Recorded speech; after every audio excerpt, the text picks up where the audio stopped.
ഞാനൊരു താങ്ക്സ് പറയാൻ വേണ്ടി വന്നതാണ്.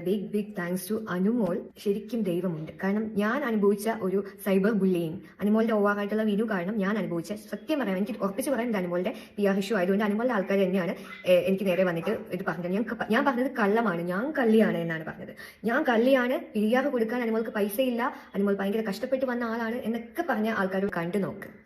ബിന്നി ലേറ്റസ്റ്റായിട്ട് അനുമോളെ പറ്റിയിട്ട വീഡിയോയുടെ ചെറിയൊരു ഭാഗമാണ് നിങ്ങളിപ്പോൾ കണ്ടിട്ടുണ്ടായിരുന്നത്. ഇതിനകത്ത് പിന്നെയും ബിന്നി തെളിയിക്കാൻ നോക്കുന്നതെന്ന് പറഞ്ഞാൽ PR കൊണ്ടാണ് അനുമോൾ ജയിച്ചത്. അതുപോലെ തന്നെ PR എന്നെയും ഭയങ്കരമായിട്ട് മാനസികമായിട്ട് തളർത്താൻ വേണ്ടി കമൻസ് ഇട്ടിട്ടുണ്ടായിരുന്നു. കുറേയധികം പേര് പറയുന്നുണ്ടായിരുന്നു അനുമോൾക്ക് പൈസയൊന്നുമില്ലായിരുന്നു PR ചെയ്യാൻ വേണ്ടി എന്നുള്ളൊരു കാര്യം. പിന്നെ എങ്ങനെയാണ് അനുമോൾ തന്നെ ഇപ്പോൾ അക്സെപ്റ്റ് ചെയ്തേക്കുന്നത്, ഞാൻ PR കൊടുത്തു എന്നുള്ളൊരു കാര്യം എന്നൊക്കെ പറഞ്ഞിട്ടാണ് ഇതിനകത്ത് ബിന്നി വീഡിയോ ചെയ്തിട്ടുണ്ടായിരുന്നത്. ഫുള്ള് അനുമോൾക്കെതിരെയായിട്ടുള്ള, അനുമോൾ തന്നെ ഇതിനെ PRനെ കുറിച്ച് പറയുന്നത്, പിന്നെ PR വിനു ഇതിനെക്കുറിച്ച് സംസാരിക്കുന്ന കാര്യങ്ങളൊക്കെ എടുത്തു വെച്ചിട്ടാണ് ബിന്നി വീഡിയോ ചെയ്തിട്ടുണ്ടായിരുന്നത്.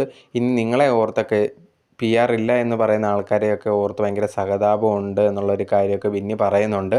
ബിഗ് ബോസും കഴിഞ്ഞ് എല്ലാം കഴിഞ്ഞ് എന്നിട്ട് പോലും ബിന്നി എന്തിനാണ് ഇതിൻ്റെ പിറവെ ഇങ്ങനെ നടക്കുന്നതെന്നാണ് എനിക്ക് മനസ്സിലാവാത്തത്. ഇതെല്ലാം ഗെയിം കഴിഞ്ഞു, പിന്നെ അത് തോറ്റോ ജയോ ഒക്കെ അതൊക്കെ അവിടെ കഴിഞ്ഞാൽ പിന്നെ അതിൻ്റെ പിറവെ പോകേണ്ട കാര്യമുണ്ടോ എന്നൊന്നും എനിക്ക് മനസ്സിലാവുന്നില്ല. പക്ഷേ ബിന്നി അത് വെറുതെ വിടാതെ പിന്നെ ഇതിൻ്റെ പിറവെ നടന്നിട്ട് അത് പ്രൂവ് ചെയ്തേ അടങ്ങൂ എന്നുള്ള രീതിയിൽ തന്നെ നടക്കുവാണ്. എന്താണ് നിങ്ങൾക്ക് ഇതിനെപ്പറ്റി തോന്നുന്നത്? ബിന്നിക്ക് ഇപ്പോഴും അനുമോളോട് ഇങ്ങനെ ദേഷ്യം തോന്നാൻ എന്താണ് കാരണം എന്ന് നിങ്ങൾ വിചാരിക്കുന്നത് എന്നുള്ളത് കമൻറ്റ് ബോക്സിൽ കമൻ്റായിട്ട് പറയുക.